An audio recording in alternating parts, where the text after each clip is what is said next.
Bonjour, je suis Didier Lambert, le fondateur de la plateforme Uptic, une plateforme de veille et d'information dans le domaine des communications unifiées, de la collaboration et de l'expérience client.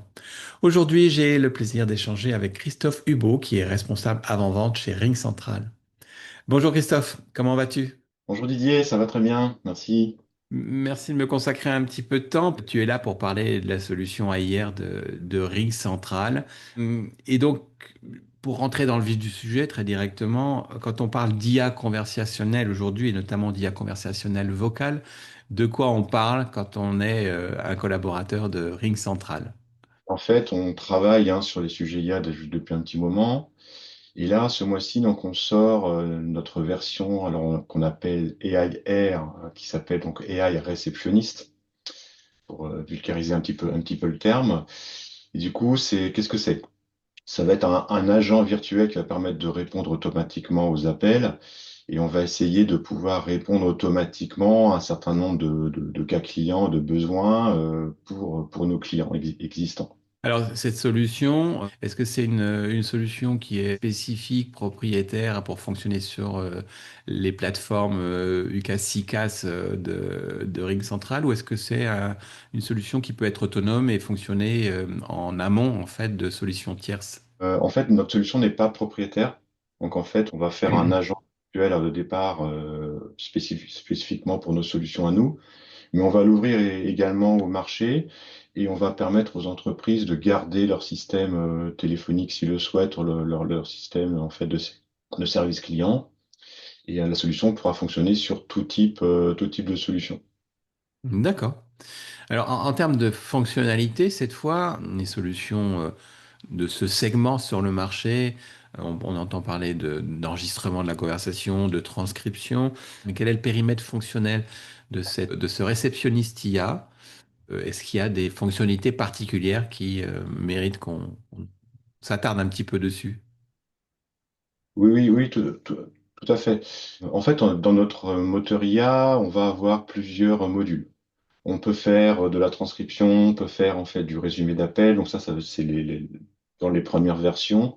Donc Mhm. ça, c'est déjà, en fait, on l'a lancé depuis quelques mois. Donc ça, c'est assez intéressant. C'est-à-dire qu'en fait, on va pas enregistrer les appels, mais en temps réel, un utilisateur sur notre solution, il a dans son bandeau agent directement la transcription et à la fin de l'appel, il a le résumé. Donc c'est extrêmement pratique, par exemple, pour faire après un compte-rendu qu'on peut envoyer directement au client, Oui. déjà préformaté. Donc ça c'est très intéressant. Euh, et après, on peut faire de l'enregistrement et aller plus loin. C'est-à-dire qu'en fait, post-appel, on peut enregistrer les appels et après, on a un moteur d'IA qui va aller plus loin et qui va pouvoir analyser cette conversation-là. D'accord. Alors, pour être sûr d'avoir bien compris, là, on parle d'une autre IA qui intervient post-appel, en fait. C'est pas une fonctionnalité directement intégrée dans le réceptionniste IA dont on parlait au début. Tout à fait. C'est D'accord. en fait notre je dirais, second module IA qu'on peut aussi vendre à nos clients aujourd'hui, qui vient plutôt dans l'analyse en fait post-appel des conversations. D'accord. Alors, j'ai pas posé la question tout à l'heure, ça me paraissait évident, mais c'est toujours bien de poser les questions quand même. On est d'accord, cette IA, elle fonctionne également en français, puisque vous commencez à la commercialiser sur le territoire français. Tout à fait. Donc, c'est vrai que pour rappel, donc, on est une société américaine. L'AI réceptionniste est sorti déjà aux États-Unis en fait il y a à peu près 6 mois. Donc, on Mhm. a des retours d'expérience sur des clients américains. On est en test là sur la version française depuis quelques mois en bêta. Et en fait, on sort en fait la version française qui est complètement validée. On a également maintenant tout ce qui est tarification et on peut le vendre à nos clients. Ok.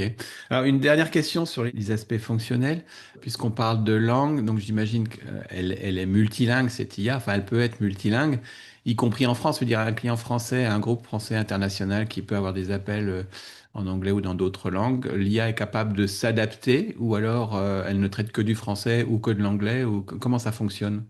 Alors, c'est une bonne question. Aujourd'hui, on peut configurer plusieurs IA réceptionnistes en fonction peut-être des besoins différents. Par exemple, est-ce que c'est juste l'accueil de l'entreprise? Est-ce que c'est pour un service client commercial ou technique?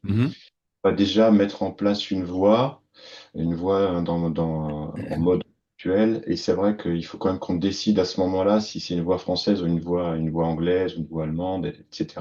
Donc on supporte en fait aujourd'hui hein, toutes les langues, je dirais, européennes. Et c'est vrai qu'il faut qu'on le mette en place au départ, en D'accord. fait, hein, sur chaque agent virtuel. Et après, on assigne des numéros. Donc en fait, on va plutôt avoir un point d'entrée avec un numéro d'appel. Donc, en fait, on pourrait se dire qu'un numéro anglais, ben, on tombe sur la voie anglaise.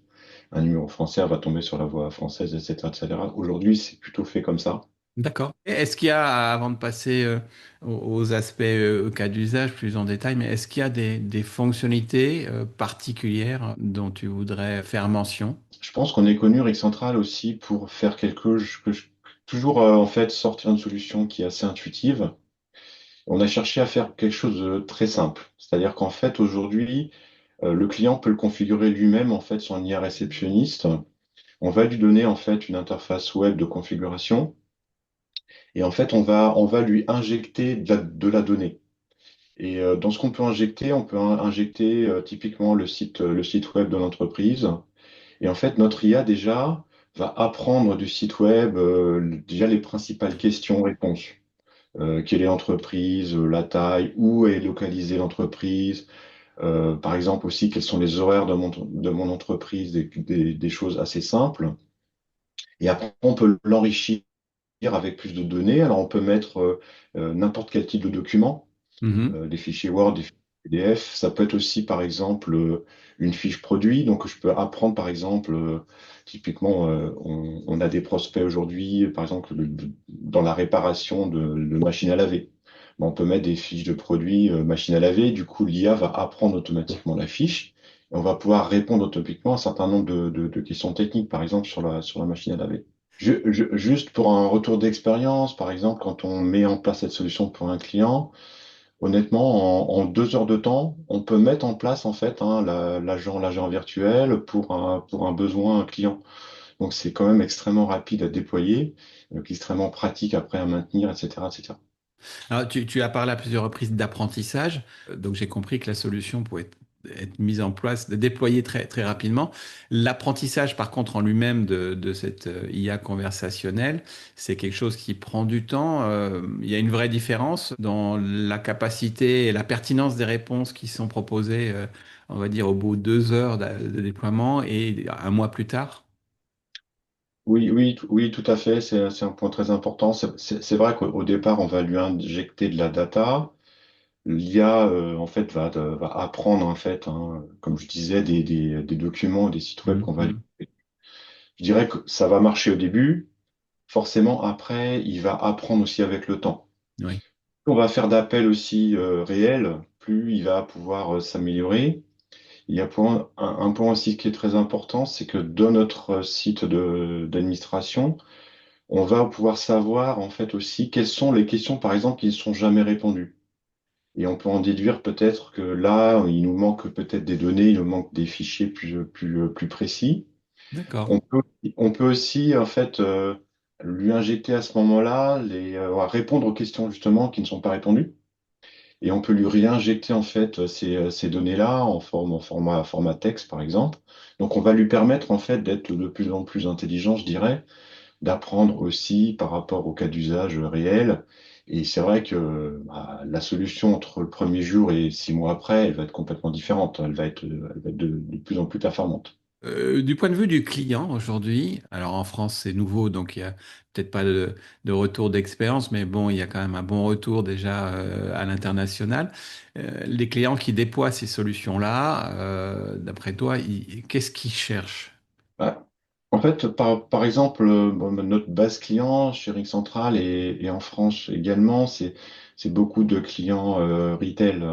Hmm. Typiquement en France, par exemple, on a notre solution déployée chez tous les magasins Noroto, Decathlon, Conforama.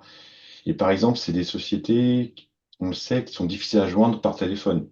Oui, Typiquement, aujourd'hui, avant de notre solution chez Noroto, en fait, Noroto se disait, en fait, je perds plein d'appels. Il y a beaucoup d'appels abandonnés. Donc, l'usage d'un agent virtuel pour ces sociétés-là, ça va être justement de répondre à un maximum en fait d'appels, par exemple sur des heures non ouvrées, où je peux répondre à des questions type, j'ai pas forcément besoin d'humains pour aller plus vite, et finalement diminuer le nombre d'appels perdus, le nombre d'appels abandonnés. Typiquement, on va pouvoir répondre à des cas d'usage assez simples. Souvent, on appelle pour avoir les horaires par exemple, d'un magasin, ou soit ça peut être aussi, je veux savoir si le produit est là, il est en rayon. Donc, on va pouvoir répondre à des cas d'usage en fait assez simples qui finalement vont décharger l'accueil des magasins de questions assez basiques en fait.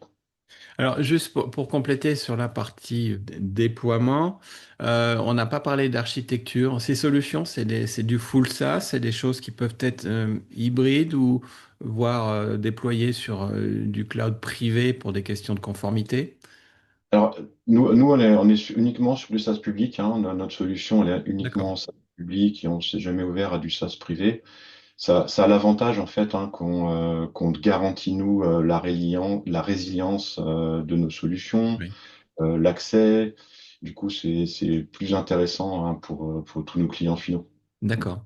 Alors, est-ce qu'on peut évoquer un petit peu les questions d'intégration, notamment vis-à-vis des CRM qui sont souvent associés dans les centres d'appel? Comment ça fonctionne? Est-ce que ce réceptionniste IA est compatible et s'intègre bien avec les CRM ou est-ce qu'il y a une question de, je ne sais pas, d'homologation, de certification de conformité avec les grands CRM du marché?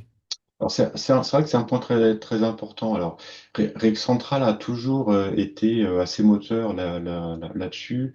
On a toujours développé, par exemple, des connecteurs dans les principaux CRM du marché, parce qu'on s'aperçoit que la plupart de nos clients eh ben, utilisent hein, des CRM métiers. Hmm. Et du coup, l'ensemble de nos solutions est intégrable en fait hein, dans des CRM. Donc aujourd'hui, on a, au-delà de notre moteur IA, de notre réceptionniste IA, on fait également évoluer nos connecteurs CRM, parce qu'on avait des connecteurs CRM par exemple dans Salesforce, Zendesk, HubSpot, donc différents CRM du marché. Hmm. On est en train de faire évoluer donc ces connecteurs voilà, pour intégrer en fait nos fonctionnalités IA dans ces connecteurs-là. Typiquement, remonter dans le connecteur un appel client, mais directement avoir le résumé d'appel ou la transcription. On va pouvoir en fait le faire directement. Ce que je mentionnais aussi tout à l'heure, de remonter aussi des indications sur le sentiment d'un appel, les fonctions clés, tout ça, en fait, on va pouvoir aussi le remonter dans le CRM client. Donc ça D'accord. aussi, c'est très fort en fait chez Ring Central. Ok. Alors, le temps passe vite. Deux dernières questions. La première, qui est pas anodine, notamment pour les utilisateurs, c'est une solution comme ça, lorsqu'elle est déployée, comment elle est, sur quel modèle elle est facturée en fait aux clients? Oui, tout à fait, c'est une bonne question. Alors le choix qui a été fait par Central, c'est d'avoir des packs de minutes IA. Donc typiquement, ce qu'on va nous calculer, c'est que combien de minutes, par exemple, le client, il est resté dans notre IA réceptionniste. Et du coup, on facture le client en termes de minutes passées par nos agents virtuels. Donc D'accord. tout à l'heure, on peut avoir plusieurs agents virtuels en fonction de cas clients différents. Et à la fin du mois, en fait, on calcule le nombre de minutes où l'IA, en fait, a essayé de répondre automatiquement aux appels avant d'être transféré à un humain. Et on facture des packs de minutes, en fait, IA. D'accord. Et est-ce qu'il y a en amont de ça des frais d'accès au service ou des frais de déploiement à prévoir? Alors, on a juste, c'est vrai, un pack d'entrée. En fait, oui, on a un phase d'entrée de la fonctionnalité IA réceptionniste et D'accord. après des packs de minutes. Et comme je disais, le déploiement, pratiquement le client peut le faire tout seul, donc on va pas vraiment avoir de frais de déploiement pour configurer notre agent virtuel. Parfait. Christophe, merci beaucoup pour ces éléments. Peut-être pour terminer, si on essaie de se projeter un petit peu, comment tu vois le futur de ces outils, ces IA réceptionnistes, comme on dit chez Ring Central? Ah, c'est un axe très fort en fait hein, chez nous, chez Eric Central. Pour info, on a une roadmap maintenant là sur 2 ans pour l'amélioration de nos moteurs IA, de Hmm. nos moteurs IA. C'est vrai qu'aujourd'hui, on sort les AI réceptionnistes. je vais vulgariser un peu le terme, c'est peut-être avec des fonctionnalités basiques. Ce qu'on va essayer de faire, c'est d'enrichir en fait notre réceptionniste pour faire un voice bot beaucoup plus riche, beaucoup plus complet. On va aller beaucoup plus loin en fait hein, dans ces fonctionnalités-là. On sort également un chatbot parce qu'on s'aperçoit aussi dans le domaine du service client, on doit être omnicanal. Donc on fait la voix, mais on va s'orienter de plus en plus aussi vers le digital et on va faire un chatbot aussi complet. Et ça va être en fait on va dire un moteur d'orchestration, je dirais transversal, multisolution qu'on va pouvoir vendre sur nos solutions existantes tricentrales, mais encore une fois aussi sur des solutions tierces de nos compétiteurs si besoin. Donc en fait, on va avoir aussi un axe, je dirais, de développement plutôt vers de l'orchestration IA avec des différentes solutions IA qu'on va pouvoir vendre en fait en totale autonomie. Super. Bon, bah, écoute, Christophe, merci beaucoup pour cet échange et ces informations sur une techno qui promet encore de bien évoluer dans les mois et les années qui viennent, j'ai l'impression. Et je te souhaite une très belle journée. Merci Didier, à bientôt. À Au bientôt. revoir.